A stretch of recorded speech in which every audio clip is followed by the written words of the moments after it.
Hey folks, Andrew Letson here from the Shenmue Aim2 podcast, and today I wanted to kind of film an update video from something I've done in the past.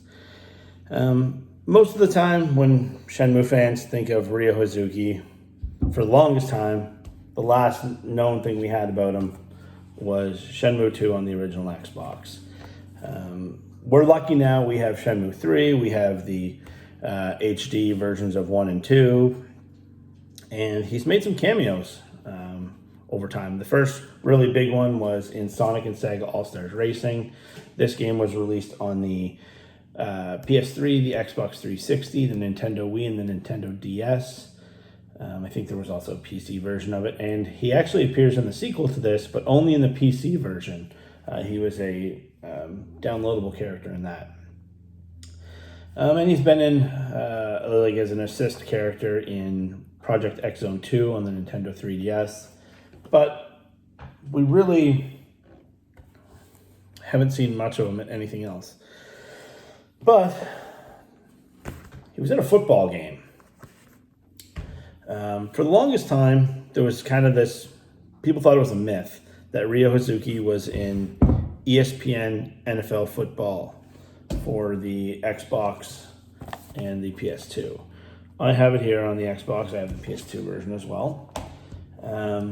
So I decided to test the theory to see if you could actually unlock him.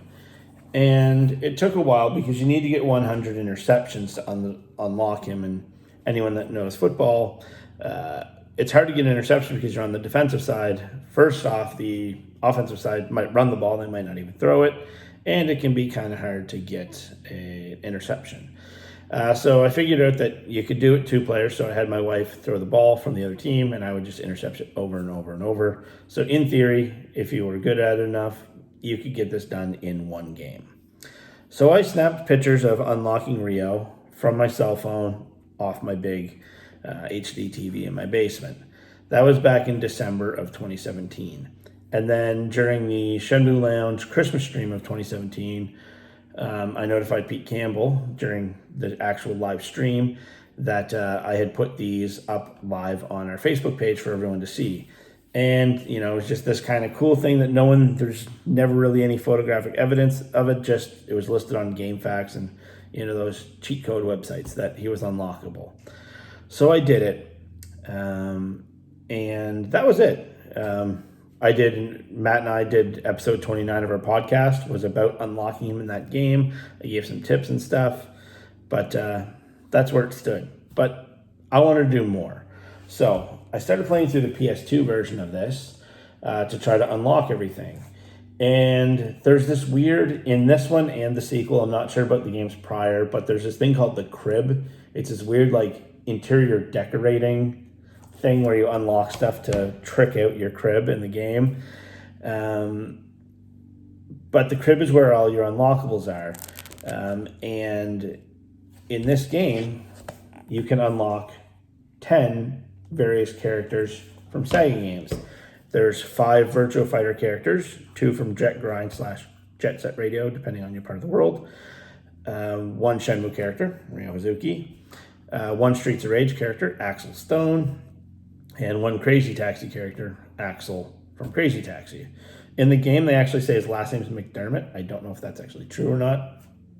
But, yeah, so I'm playing through it, and as of recording this, I have 7 of the 10 characters unlocked. I have Jackie Bryant, Kage Maru, Jeffrey McWild, and Taka Arashi from Virtua Fighter. I have Ryo Hazuki, and I have Beat from Jet Grind Radio, and Axel from Crazy Taxi.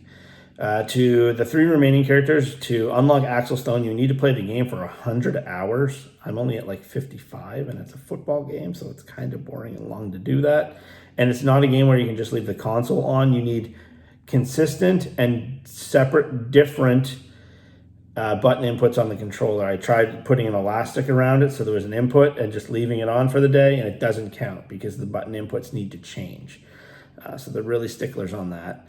To unlock combo from, I'm assuming it's combo from Jet Grind Radio, you need to win 150 games. That's a little bit easier because you can adjust the quarter length on the games to 1 minute. I thought they had to be at least 5 minutes long, so you can do essentially one game in less than a quarter of a game. So I did like 6 or 7 of them last night. So that's going to be easier to get to. And then one that's going to take some time, or a 2-player situation, is unlocking Wolf Hawkfield from Virtua Fighter, because you need to get 500 QB sacks, which is absolutely insane. So that's going to have to be a 2. I'm at like 55 hours into the game, and I'm at like 170, I think, maybe, if that.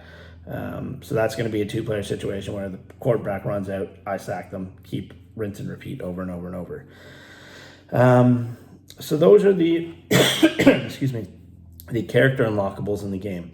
There is also another very interesting set of unlockables. There's posters you can get for the crib, and it's from all the different Sega games from around that time. There's like posters for Rez, Gungrave, House of the Dead 3, NFL 2K, 2K1, 2K2, 2K3 in this game, Floygen Bros, Ooga Booga, Jet Set Radio Future, Phantasy Star Online, the beach volleyball game for the GameCube. So there's Sega GT 2002. There's a bunch that I don't have off the top of my head, but I have all those unlocked in the game, which is kind of cool. But you can only have one poster in the crib at a time, which kind of sucks.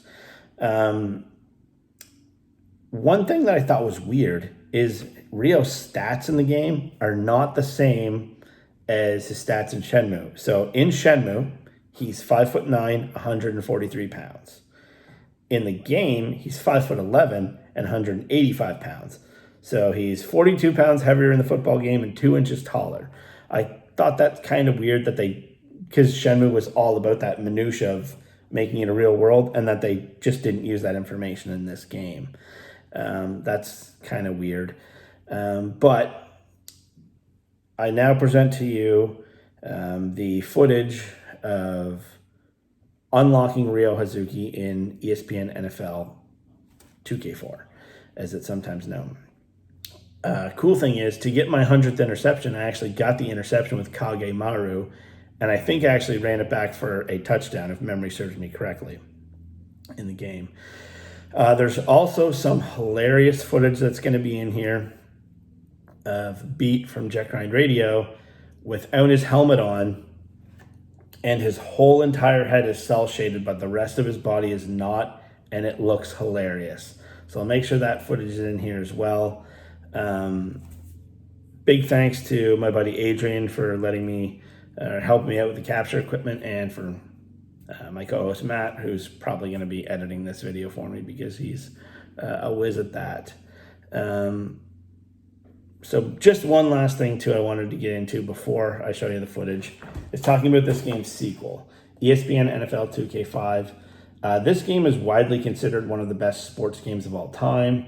There is an updated version of it released for the Xbox every year with updated teams and rosters and everything. It's crazy how dedicated a following this game has.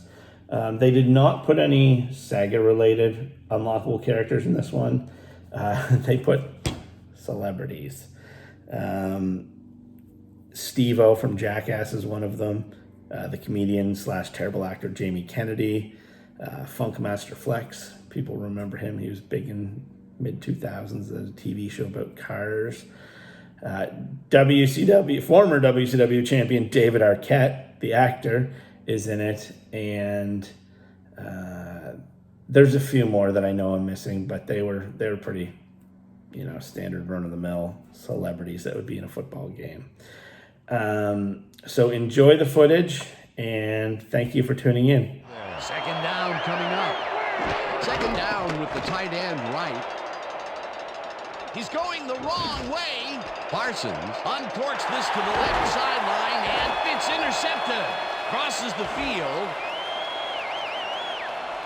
One man to beat. No one in front of him. He's in for the touchdown. Touchdown!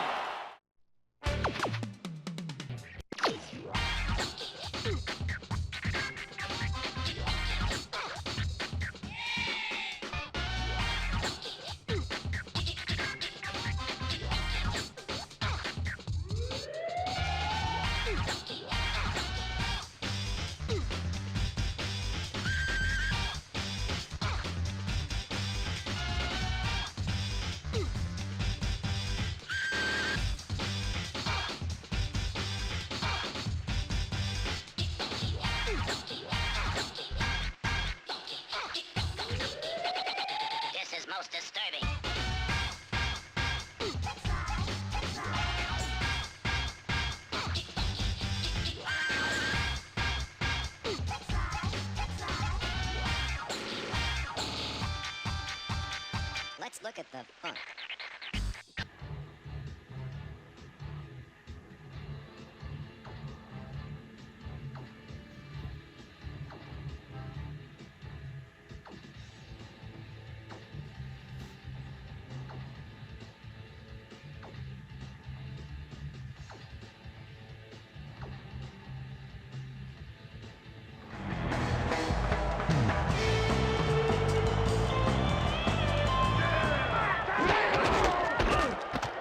B takes it across the line of scrimmage and takes it upfield. No one in front of him. The 45, 35, 25, 15, 5, and he's in for the touchdown. Touchdown!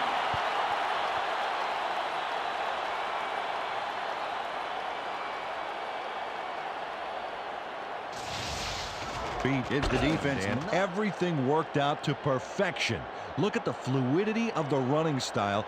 There's no wasted motion there. What a play. That was his second rushing touchdown of the day. Not a bad day at the office so far. That's typical production. Hot at the half player. Number 3 ran like a runaway freight train, and with no sign of him slipping off the tracks, I gotta think he could easily carry his team to a win. Well, that does it from now from the Bristol studios. Let's go back down to the field with Dan and Peter. Thank you, Boomer.